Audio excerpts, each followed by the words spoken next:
Good afternoon, and welcome everyone to the Florida City and County Management Association webinar entitled Rethinking Approaches to Code Enforcement for Blight Reduction and Neighborhood Engagement. My name is Bob Lee, and I have the pleasure of serving as your host today. Joining me as co-host is Mike Ryko and Leanne Giroux. Both Mike and Leanne are employed with the John Scott Daly Florida Institute of Government, and they will be the people who will be assisting our attendees most with any technology questions they may have, as well as assisting the panelists today. Sponsors for today's program include the Florida League of Cities, the John Scott Daly Florida Institute of Government, the Center for Florida Local Government Excellence, FCCMA, of course, and corporate sponsors, Government Services Group, Strategic Government Resources, and Granicus. Also want to acknowledge, before I mention the speakers here, Will Payne with the City of Largo. Will is the person who put this webinar together and identified these outstanding speakers. And so we want to appreciate the efforts that Will put in as part of the Professional Development Committee for FCCMA. With those introductory comments, let me jump right into the program and introduce today's speakers. First, we have Todd Hoagland. Todd is the Customer Services Permitting Manager for the City of Cape Coral. Jason Reynolds is a Manager for Neighborhood Services Division of Orange County. And Tracy Schofield was with the City of Largo as their Community Standards Manager. So we appreciate all three of you agreeing to take your time for us today, and welcome to today's webinar. What I'd like to ask, if you would each mind taking a few minutes.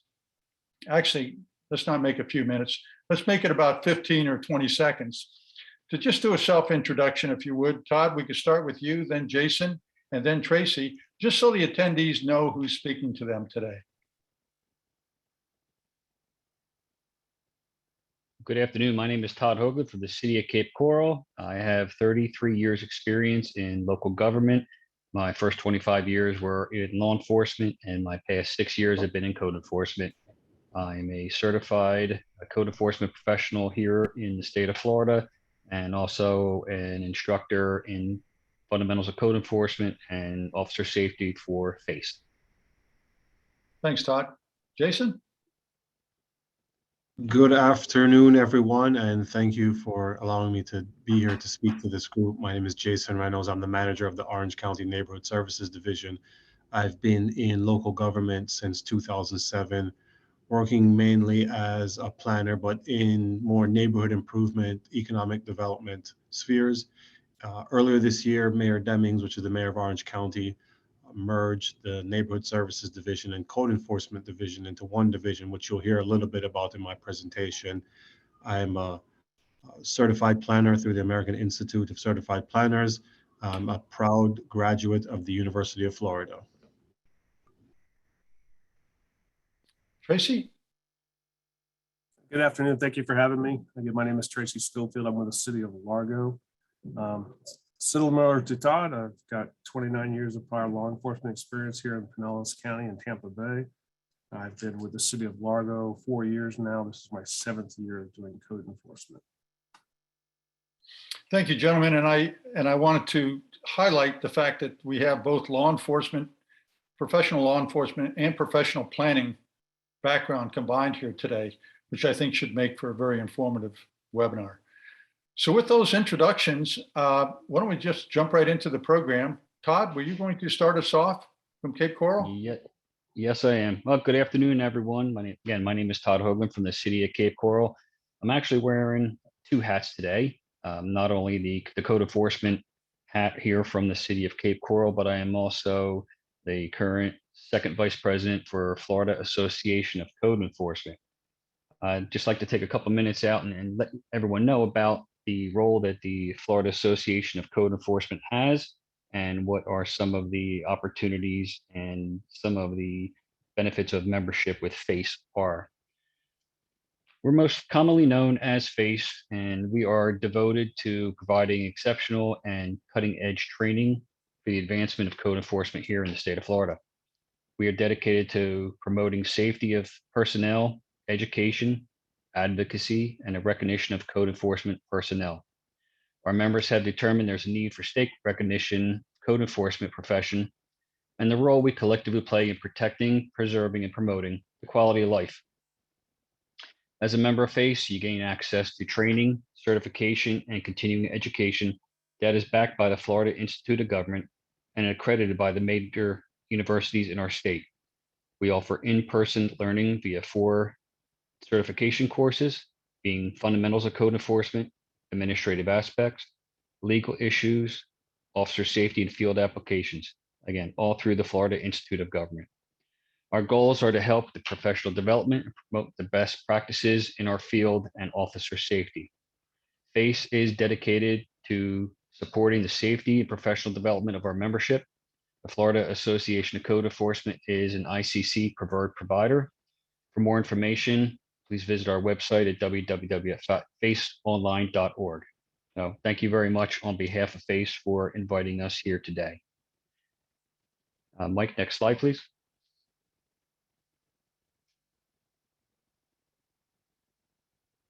And next slide.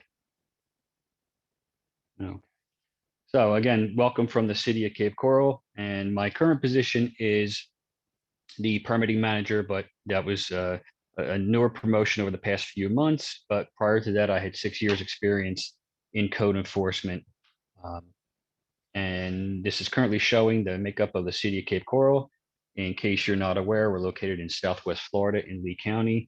By land mass, City of Cape Coral is the second largest in the state of Florida, behind Jacksonville at 120 square miles. We're very unique. We have over 400 miles of canals and waterways throughout our city.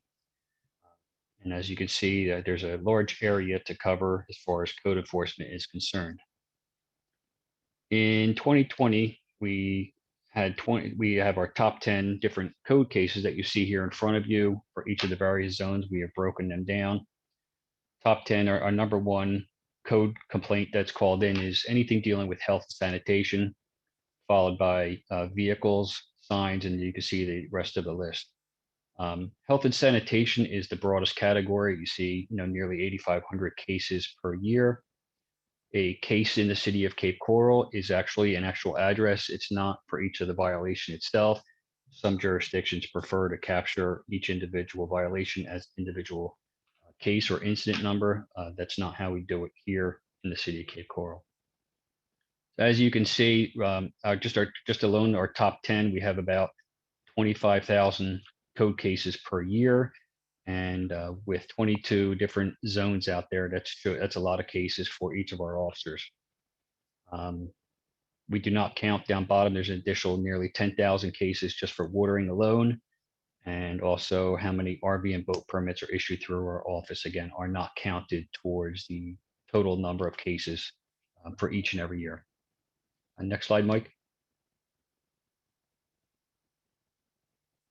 So as we just showed, using 2020 for an example, we had about 25,000 code cases. That's a lot of time that our staff is going out and visiting each and every one of these locations for the various violations. The end of 2019, there was an internal audit performed by our auditor's office. And one of the things that they wanted to look at is the number of trips that our code officers were going out, and was there any way to reduce the workload and try to have the code officers concentrate on more serious issues. One of the results of the audit was the possibility of exploring what we were termed as a self-certifying letter that could be sent out for minor violations. The self-certifying letter would be sent out. Again, it would reduce the number of trips the code officers were going out if it met the criteria. The code supervisors and code manager got together and reviewed. And again, we saw, as you saw on the previous slide, of 8,500 violations under health and sanitation. Those were the areas that we had the highest. So if we were going to get the most benefit, it would probably be coming from our number 1 category. So as the violations were going through, the 2 different violations that seem to be coming up over and over again were trash cans in view. Either the resident was leaving the trash cans out at the curb all week long, or they were just storing them in the driveway. Again, health, safety, welfare. We do a lot of things in code enforcement that are dealing with aesthetics, and people don't want to see trash cans out all the time.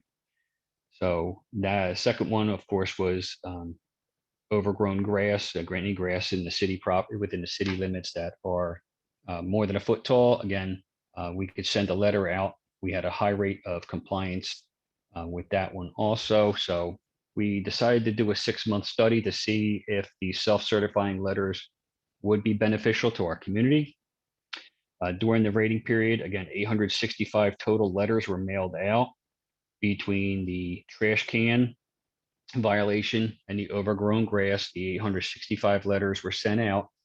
That was 865 less trips that our code officers were making, and again, allowing them more time to focus on more serious issues. And after 6 months and looking at it, we had around a 70% success rate for both of those categories. Taking into account the types of cases that we were looking at, we decided to continue this program. So here we are into 2021. We did another evaluation. Again, the two categories under health and sanitation continue into this year to be trash cans of view and high grass. So we have continued that program. Again, we issued a policy, a new SOP about the use of these self-certified letters as a result of this audit. And we concluded that every 6 months, we would go back and we would review the data to see if the categories were the same and if they had changed, and to see if the self-certifying letters were successful or not. Again, so far, so good. 70% success rate, we think is pretty good. And we're continuing with the program here today, again, with those two categories. Nothing has changed. We're not sure if we want to expand the program as we're seeing a 70% success rate. We may be able to move it over, but again, at first blush was to see start small and expand the program if it was possible. So it's been positive for our community. Again, it's not punitive. You're educating the residents on what they need to do to to be in compliance. And again, it's not considered, in our opinion, punitive. It's more educational, which is our goal, to bring the property into compliance using education first. Next slide. Something else that we came about. We talk about engagement, and there's sometimes a lot of heartache dealing with code enforcement with some of the actions that we take. And again, it's important for our code officers to have an understanding. And we talk about compassion, we talk about empathy, education before enforcement. But we also want to take the time to have positive reinforcement. So one of the things we rolled out is a simple thank you letter or thank you door hanger. So once a code officer stops back at a house or at a location, once they're following up any of the code case for any of the other violations, is to take the time to acknowledge that the property has been brought into compliance, and they can simply leave a note for the homeowner or the tenant and let them know, we appreciate your cooperation. Again, you're taking the time to bring the property into compliance and avoiding code board or any other type of action. And we truly appreciate it. Most of us appreciate a thank you, and it's no different in code enforcement. So we have door hangers that we have in our vehicles, and the code officers can drop off an easy thank you letter. Again, it's all part of engagement with our residents and to just show a positive reinforcement for this behavior. So far, so good. I really like the program. We did it a few years ago with smaller cards, and we just expanded in 2021. We changed colors and we made it a little bit larger. So this stands out a little bit more than the original ones we had. So again, we get the feedback from our residents, and they really seem to like the code compliance thank you note. So I do believe that is it, Mike, if you want to go to the next slide. And I think that's about it. Again, if anybody has any questions, we have the chat room open. Bob, is there anything in the chat room?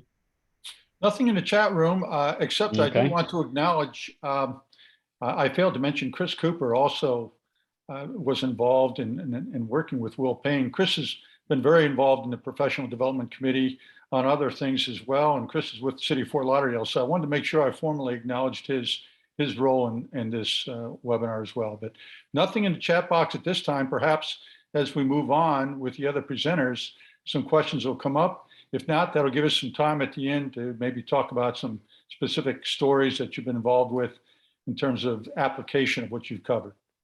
Okay, Bob, I see two questions. So first, if you do enter your email address in the chat box, I could be sure to send you over a copy of what the self-certified letter looks like. Again, it's more of an education letter with what the city ordinance is, exactly what they need to keep the property into compliance. Again, it is not, it's not punitive. It is kind of warm and friendly, and I'd be happy to share that with you. The second question was about the compliance rate.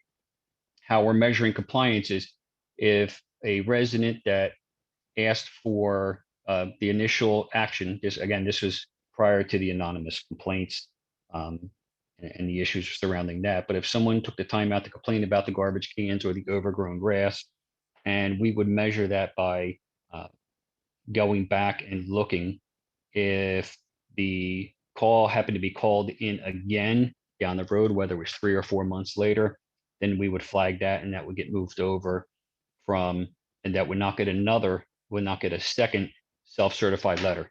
That would actually get a visit from a code officer.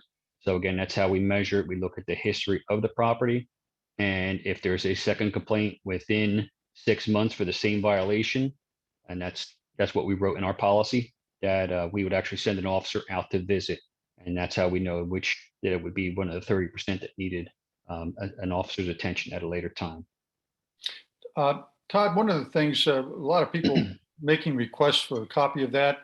Mike, maybe you can arrange to just see that all attendees, if Todd sends that to us, can receive that, or he can send it to all.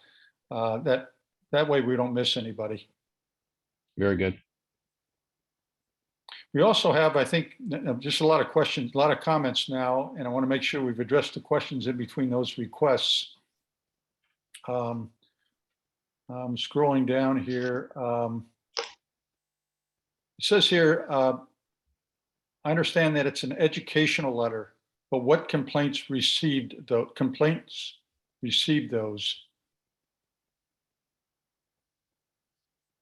I'm sorry, I didn't hear the entire question. Yeah, the question is, in understanding that it is an educational letter, but what complaints received those? What types of complaints received the educational letters, I guess, is what the request. So we decided which categories we were going to send these out. Again, it was nothing that was a life safety issue. Overgrown grass and trash cans left in view, again, are they're not dealing with life safety. So we selected the two categories to start off with as a sample. So again, there was nothing dealing with I guess more serious life safety or health issues, that they were just again non-life threatening. That's really the best way to describe it, that were sent out. So we decide the categories, and we reevaluate after every 6 months. Okay. Thank you. Why don't we move on then? Jason, I think you're up next. Yes, I am. Good afternoon again, everyone. And it's a pleasure. Greetings on behalf of Orange County government to be here. Next slide, please. As this webinar, as everyone seems to be, you're in the world of gaining compliance with the codes. The reality of the work that is being done is educate, ambassador, problem solve, and advocate. In a nutshell, that's what's being done. And the picture on this slide shows this is earlier this year during the pandemic. Our mayor convened a group of staff teams made up of primarily code inspectors to work with the businesses to help them gain compliance with the respective executive orders to keep the businesses safe. That involved things like helping them with best practices, education, passing out PPE. And that's an example of when you think about what they were doing, that's educating, problem solving, and ambassador. Well, reality, the perceptions are punitive, arbitrary, and unnecessary. Before everyone signed on, the panelists and I were making a couple comments about no one really liking us for what we're doing. But I think that is misunderstood, and this is what I'm going to talk a little bit about today. Next slide, please. So the reality is, when there is a problem, the resident of the community or a commissioner or someone is calling in a code violation. They want the problem addressed. Code inspectors are addressing public safety, public health, and quality of life issues. So although the public sees value in what's being done, although sometimes that value waxes and wanes, but everyone, whether they realize or not, members of the public, whether they choose to realize the importance of addressing these vital codes. These codes are certainly not arbitrary and certainly not unnecessary, because they are helping to address public safety, public health, and quality of life issues. Next slide, please. Well, unfortunately, perception can be reality. So earlier, this is about last year, there was a strategic plan done on the division and how things are working. And and I'm going to extract just a handful of one of the recommendations in regards to changing the perception of code enforcement. And so first off, using the word enforcement. Well, the goal is not enforcement, the goal is compliance. And I think by using the word enforcement, I know once upon a time I spoke to someone I spoke to the person who was responsible for creating the Orange County Code Enforcement Division, and he said they wanted to, at that time, be able to show that they meant business or be able to people to take them seriously. And while that was probably about 20 years ago, while that was maybe a need at that time, I would argue that's not the need anymore. So using the word enforcement, I think, unnecessarily paints this picture of people who are out there trying to just bring the hammer down. When, again, I mentioned the goal is compliance. The goal has always been compliance. You think about, in your respective worlds, if all of the citations were issued and then resulted in compliance, think about how much less work that would involve. Conversely, think about how much work is involved with the enforcement piece. Multiple re-inspections, paperwork, going to, in our case, we have a code board and a special magistrate, preparing for those meetings, all to gain enforcement. And I'll talk a little bit more about that, but so first off is rethinking the enforcement, and is that term really reflective of the work being done? I mentioned earlier about perception, of course, and the person I spoke to said we needed to make sure we were seen as serious in the community.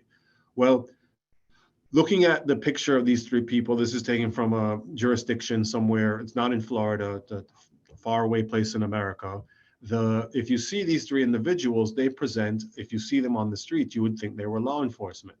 And one of the things, law enforcement, why it's important, I think, for code inspectors to not be confused with law enforcement, is law enforcement have a very difficult and complicated job.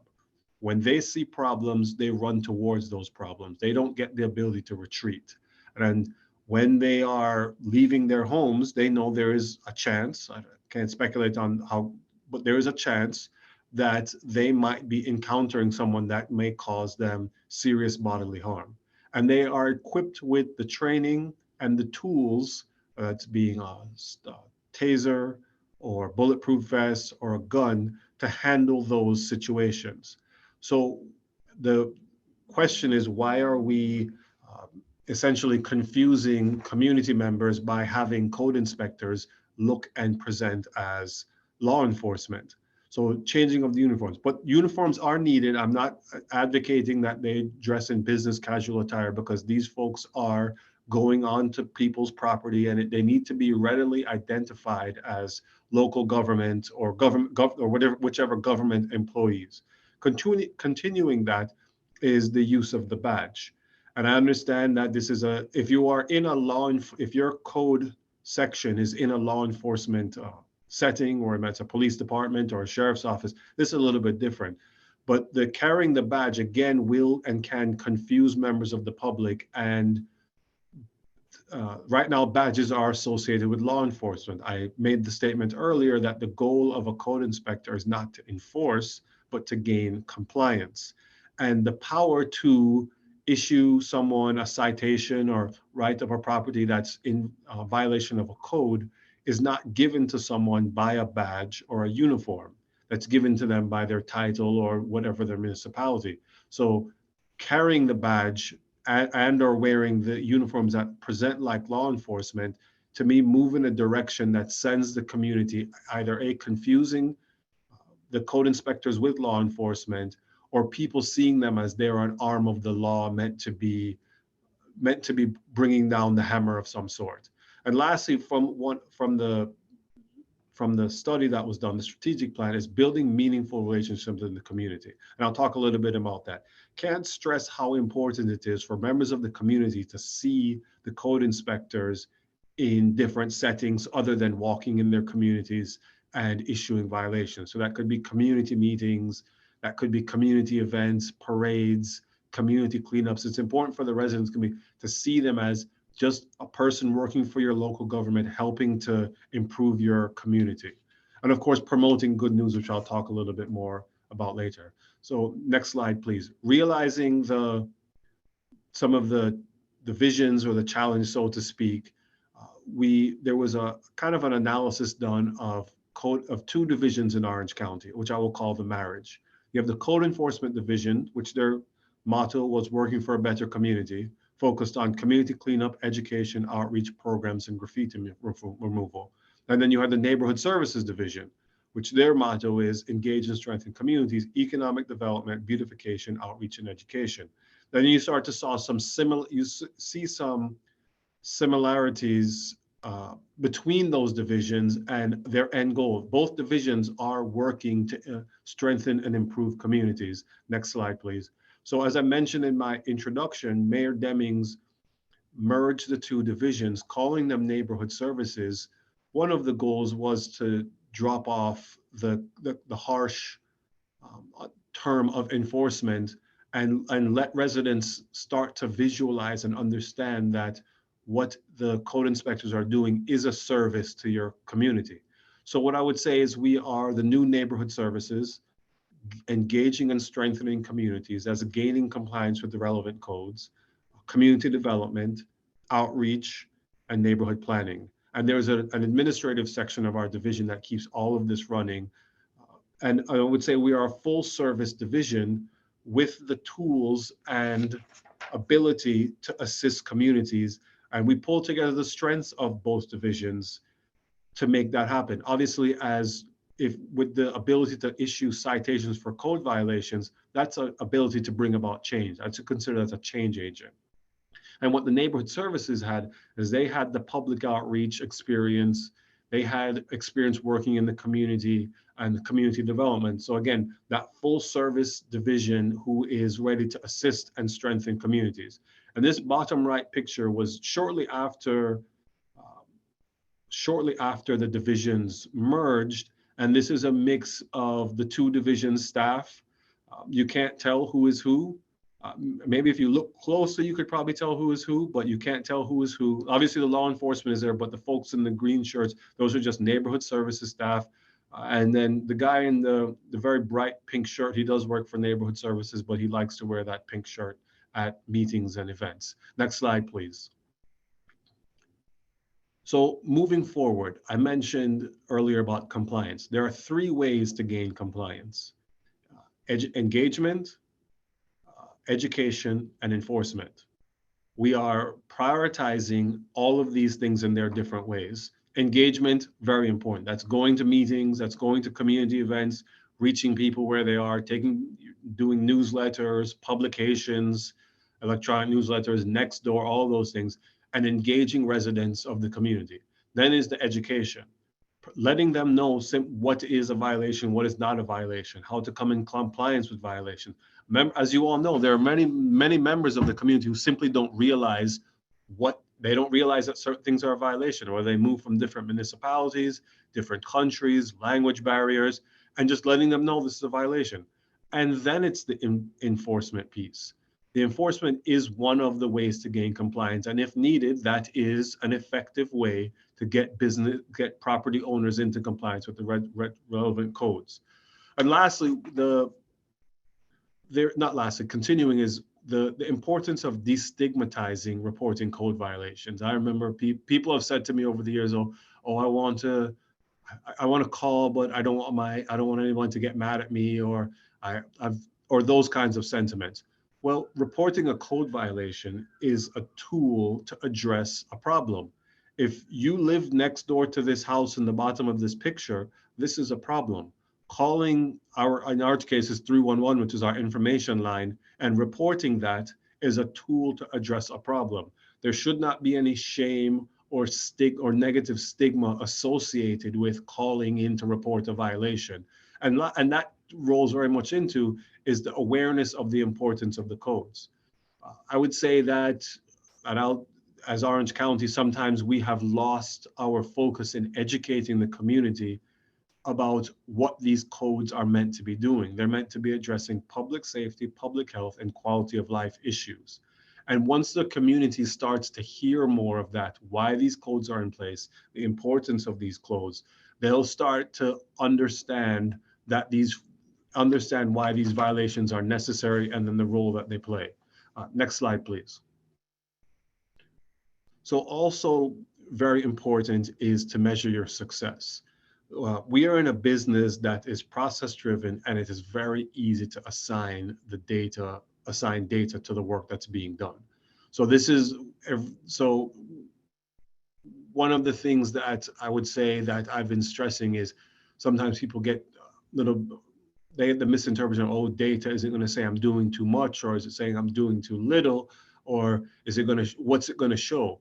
Well, realistically put, data associated with your work is a way to measure your success. How else do you know if you are doing a good job? Or how else do you know if, for instance, one of the things we measure is when you're calling into the 311, which is an information line, one of the things they're measured at zero, how long it takes a code inspector to respond to them. 0 to 2 days, 3 to 5 days, or 5+ days. And obviously in areas of the county where we're seeing some of them we're seeing 80% of 0 to 2 days, then we look at it differently when we see areas of the county where staff are getting to things in 5+ days. So that's a way to measure your success. And continuing that is be proactive with information.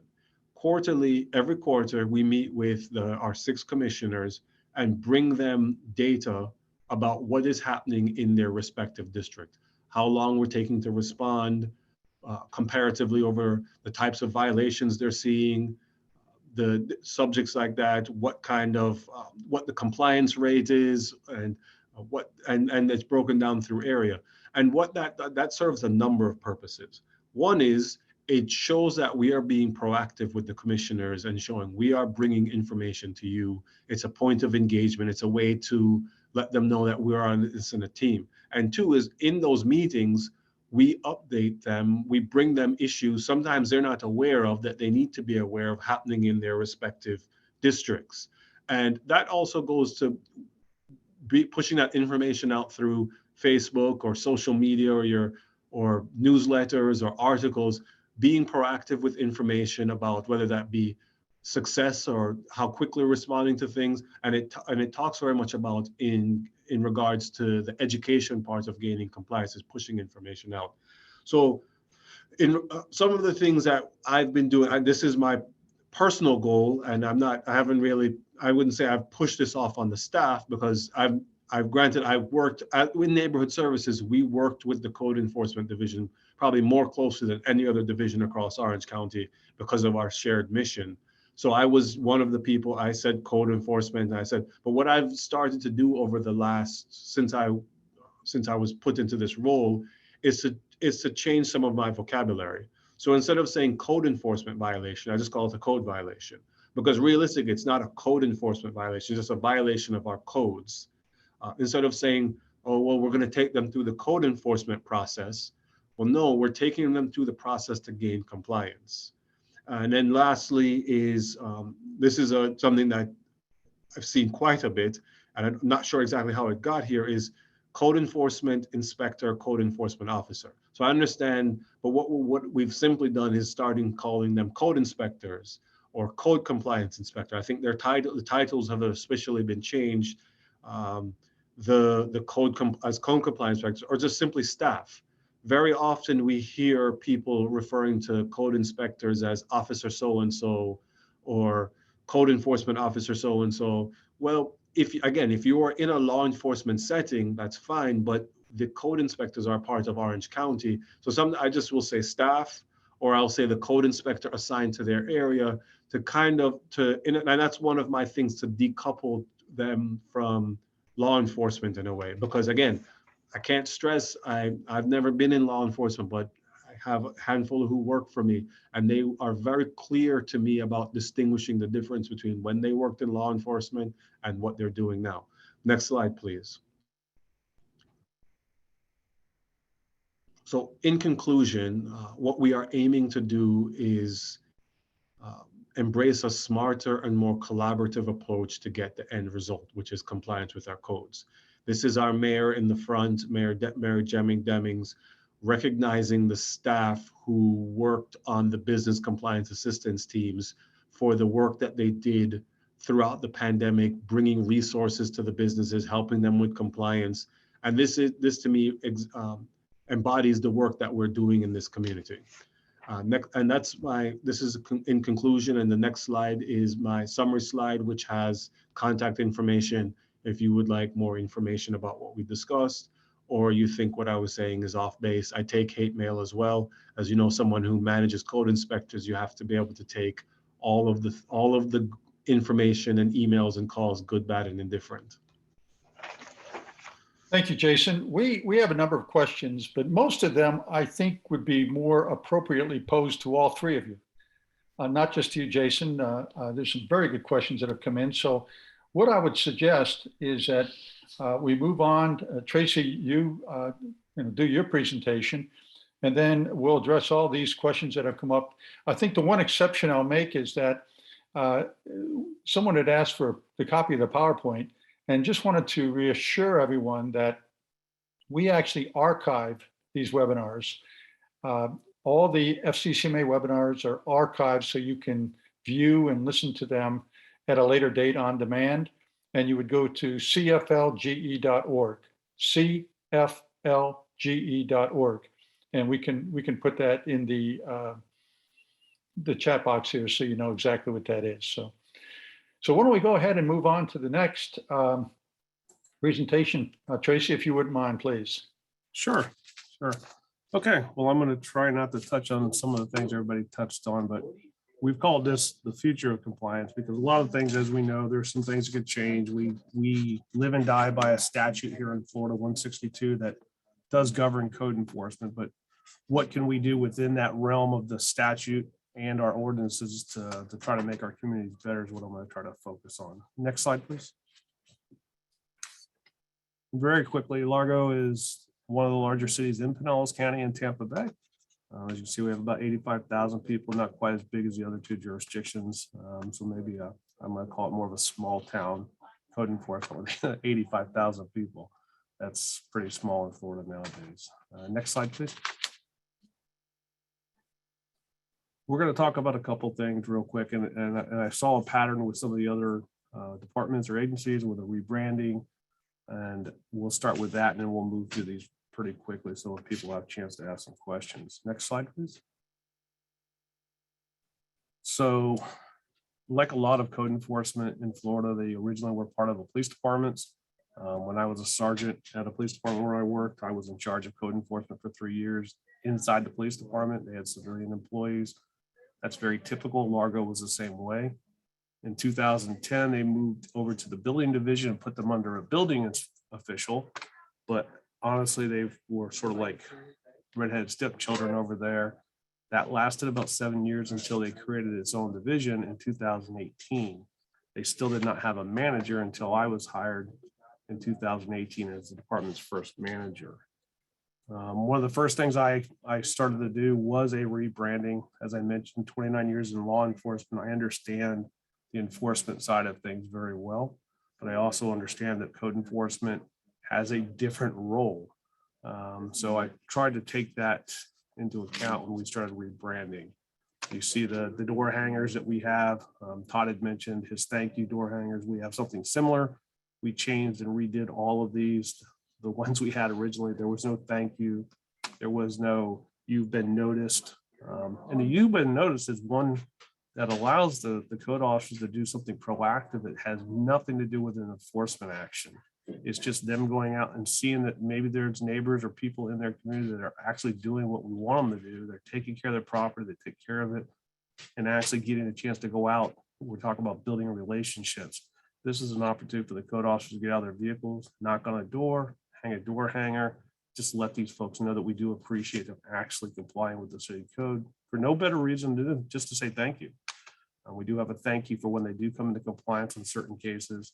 And obviously we have the courtesy notice, which is what we'd call a door hanger or a verbal warning on minor violations. New uniforms. I heard Jason talking about that. First thing we did is our code officers were in basically BDU black pants, black shirts, badges hanging around their neck, very similar to the picture you saw. We have softened that to some extent. We took their dark shirts and changed that to a lighter color. We embroidered a badge on there so they don't have that detective chain hanging badge look going on. It also allows it so it doesn't have something that somebody can grab onto if there's a problem. So we did change their uniforms. We also changed our vehicles. We took the word code enforcement off all the vehicles and changed the name to community standards, which has been our name for the last almost 4 years now. So that is, again, just trying to change the image a little bit about what is the community standard in Largo and not so much the word code enforcement. We tried to take the word enforcement out of most things. By statute, there are certain things we don't change. By ordinance, there are certain things we can't change, but the things we could control, we did. New approaches to residences, that's going to tie into some of the programs we're going to talk about in just a second. But obviously that focused on training, not only for city staff, but also for the residents that maybe over the last 30 years, 40 years have had a bad encounter with a code officer or a code enforcement situation. And how do we fix that? How do we correct that? A lot of it has to do with me and how I manage the team, how I hire people. Looking for the certain type of person that not only has a willingness to go out and do some of the hard stuff that we have to do, but also having the compassion to understand when somebody needs more time, or maybe needs some other type of assistance that's not just a code issue. So that's the type of people I look for now. Next slide, please.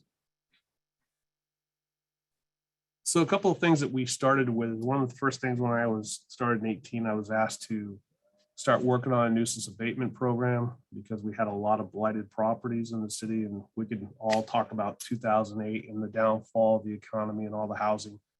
But we, just like a lot of places, had a lot of houses and businesses that were abandoned and derelict. So the first thing we did was create a nuisance abatement program, which started talking about how to report those type of properties, not as a normal code violation, but actually as a nuisance property. So we created a new link on our website that allowed people to report just abandoned and vacant properties to us. We also started our new foreclosure program, and I will tell you that that's probably the biggest thing that's been a success for our city, and we'll certainly talk about that more here in a second. But when we created the nuisance abatement program, one of the key roles was the foreclosure program. Like many cities, I think a lot of people's code enforcement divisions have a fine and forget mentality where they go to the code board or they go to a special magistrate, they're imposed fines, and pretty much those code cases just sit out there, possibly liens on people's property. And at that point, there's not a lot the code officers can do about it on a lot of these cases if they're homesteaded properties. And when I started here, there were thousands of files just sitting out here of old cases that nobody had taken a look at. So when we started the foreclosure program, how that started is we hired a third-party attorney to handle strictly our foreclosures, not our city or county attorney. They do work with our city attorney, but they work directly for me as a client in our division. And we start with a letter program where we send out letters to all the property owners, let them know there's a violation or a lien or a fine still outstanding. That has generated a lot of requests for reductions and allowing us to settle these cases that might have been sitting in drawers or boxes for the last 10 years. That clears people's titles. That brings money back into the general fund. It reduces the amount of calls and follow-ups and re-inspections that we have to do on the property. That foreclosure program by itself is saved the city and the residents just a lot of pain and suffering. One of the things that we have done with the foreclosure program is, I mentioned it goes back into the general fund, the money that's collected from that. We then turned around last year and created a new program called the Angel Fund, which I'll be talking about here in the next slide probably. But we also took a lot of that money. You see, we took $98,000 of that and did small business grants, $1,000 grants to do COVID relief last year. And that money came straight from code violations and fines and fees that were collected through the foreclosure program. We would not have had that money available. It wasn't a budgeted item.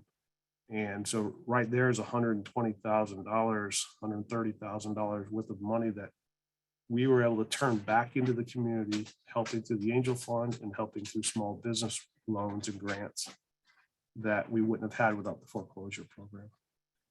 Next slide, please.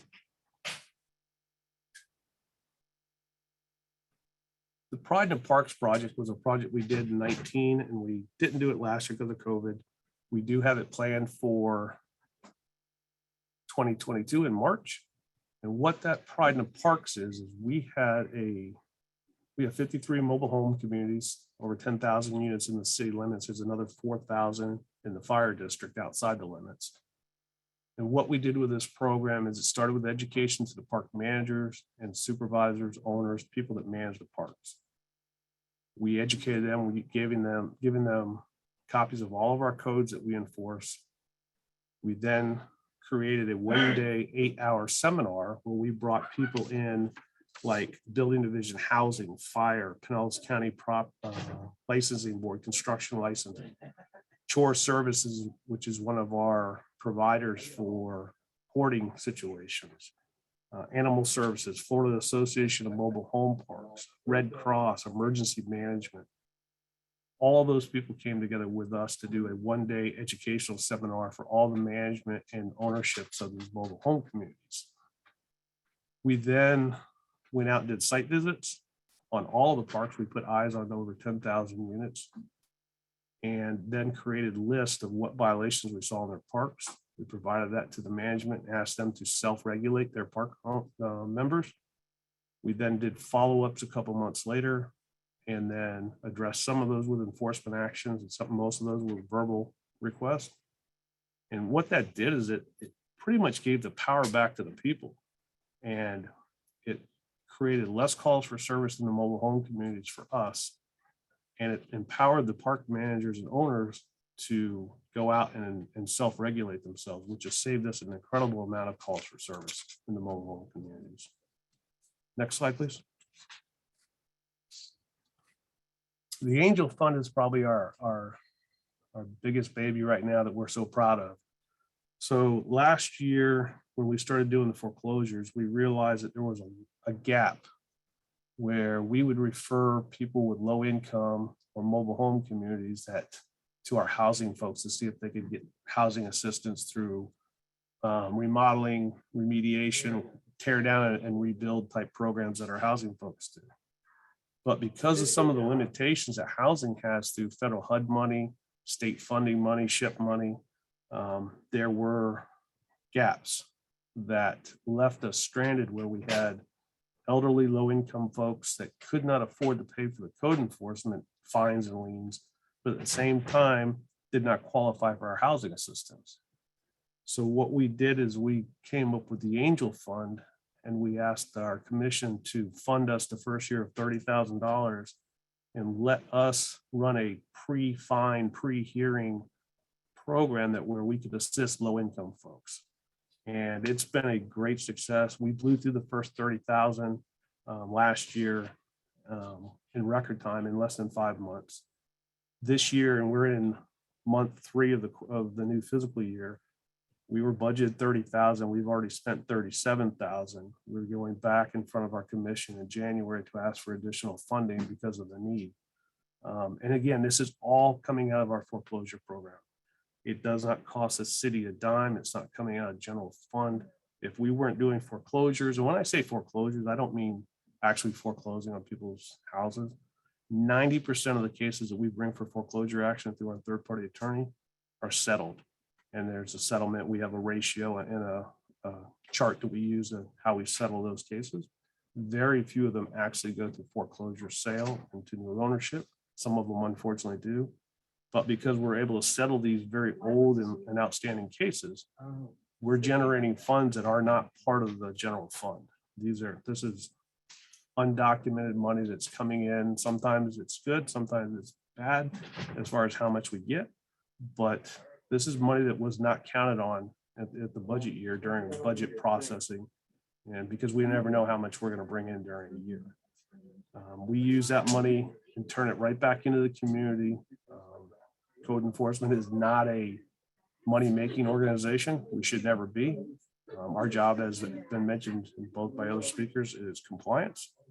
But if we can use some of that money that does come through our fees and fines issue and turn it back out to the people that need it to help them clean up their code violations, then we believe that's a positive for the city and for the residents. So that has been a great tool. And I'll just touch real briefly on the reason why this is important. Code enforcement officers have a very difficult job.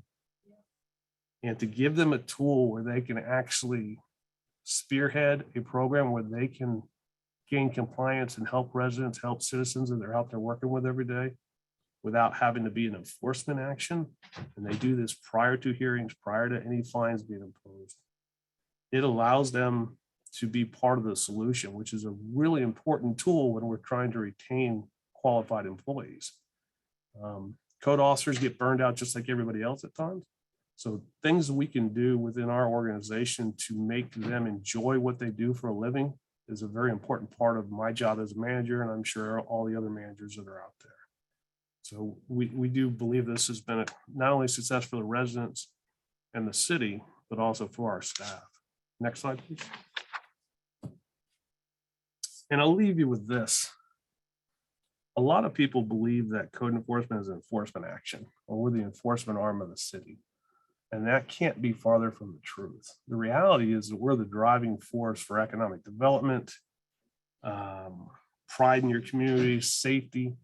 If you look at community standards on the upper left and the purple there, and let's say that's a code case that starts there, how does that transition through its process? A lot of times we refer it to our housing folks who are then able to help these people bring their property into compliance or assist them with things they couldn't do otherwise.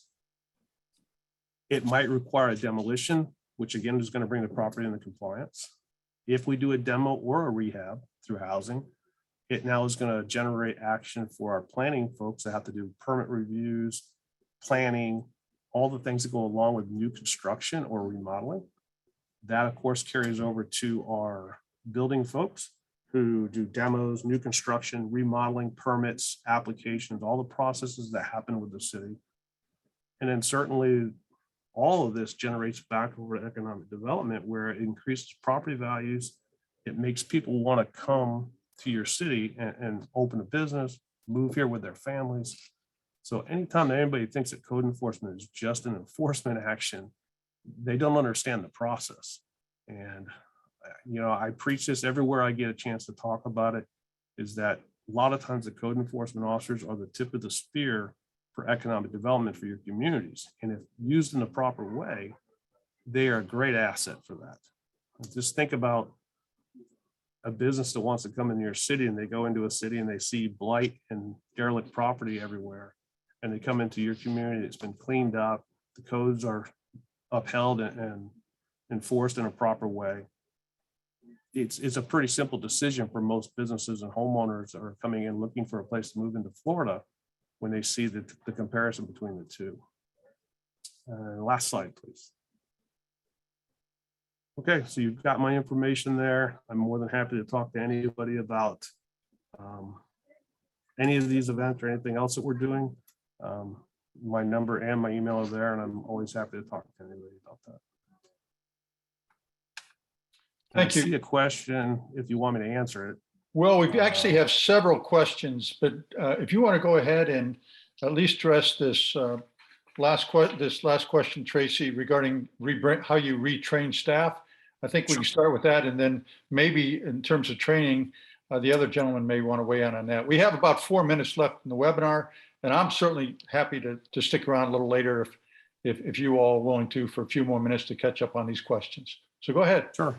I'll answer this last one first real quick. So rebranding, a lot of it had to do with self-training or education within our team.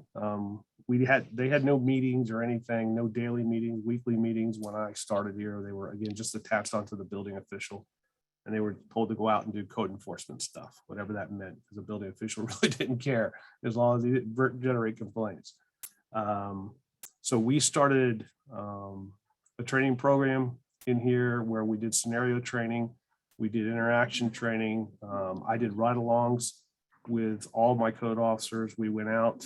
A lot of code enforcement officers were afraid to go up and knock on people's doors. They were afraid to go out, and they would basically do a flyby or a drive-by, right? They go in, they pull in front of somebody's house, they see high grass or a junk car. They would then note the violation and either mail them the violation or run up to the door, stick it, and not go. They weren't knocking on the door. They weren't meeting the resident. They weren't understanding why there was a violation. And again, starting that relationship building process. We also assigned officers the permanent zones. So they get to know their community, their residents within that zone. They get to know, and more importantly, I think, is the residents get to know them. So that relationship building starts at the beginning when a new resident or a new business moves into the zone where that officer is, and they're expected to go out and meet those new residents, those new people when they can, and start that conversation about who we are, what we can do for them, what we look for. It's about building a relationship, and I can't express it any easier than that. If our folks talk to people and get out of their cars, then we see a much better compliance rate, voluntary compliance rate, than if we just drive by and throw violations at them. That just doesn't work anymore. Todd, Jason, would you like to weigh in on any training or retraining that you've done that you feel has been helpful? I would say training is consistent and ongoing. It never ends. It's something that we always have to be doing. Some of the trainings that we've either done or embarking to do is I saw this question came up earlier, we're doing a situational awareness training coming up probably early next year. And that goes, I think there was a question about safety concerns. And while I'm probably not the expert, I'm not probably people who have been in these settings more, I think the situational awareness part of it in the training. We also do plan to do a diversity, equity, inclusion training. That speaks far broader than just doing your job. That's in the world of a code inspector, you're interacting with very diverse people all across the community, different races, cultures, ethnicities. And it's important that they are in a position to understand how to interact with people from that perspective. That's just the start of a couple. We're planning to do more customer service oriented training and trainings that, and essentially from that, I think I heard Tracy mention, is so people can realize they are interacting with residents in the community in a meaningful way and furthering those interactions. Todd, did you want to weigh in on that? Sure, absolutely. Again, I spoke earlier about the Florida Association of Code Enforcement. And again, being the chair of the Education and Certification Committee, we have several courses that are available continuing education hours for code enforcement here in the state of Florida. But in the chat room, somebody did bring up the importance of officer safety. We do have a 3-day officer safety course that we put on, which a day and a half is hands-on. And it's, again, multiple scenarios we talked about, approaching the front door, looking out for hazards and perhaps, animal encounters, just other things to help build the confidence of the code officer and also reduce the liability on the local jurisdiction by training the officers in many different aspects of code officer safety. So again, more information is available at the FACE website. I have 3 o'clock. What I would suggest, perhaps because I know a number of people have appointments right at 3 o'clock, is if you gentlemen wouldn't mind just repeating your contact information. If someone has a specific question, and there's some that were not answered yet today, but I know they're going to take a while to answer. Would you mind just restating what's the contact information that you would like to have provided to the attendees? And would you welcome a call or two if they have further questions for you?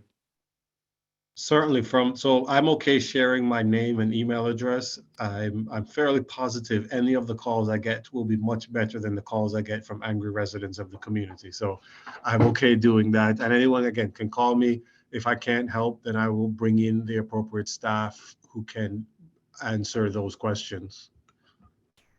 Do you want to put your email address in the chat box there? Or Certainly. just state it? I will do that. Maybe if you all do that, that may be the quickest way for them to, easiest way for them to get your contact information. And again, Bob, Mike did say that he would send out the PowerPoint presentation, which I think all of us have our contact information on each of our ending slides.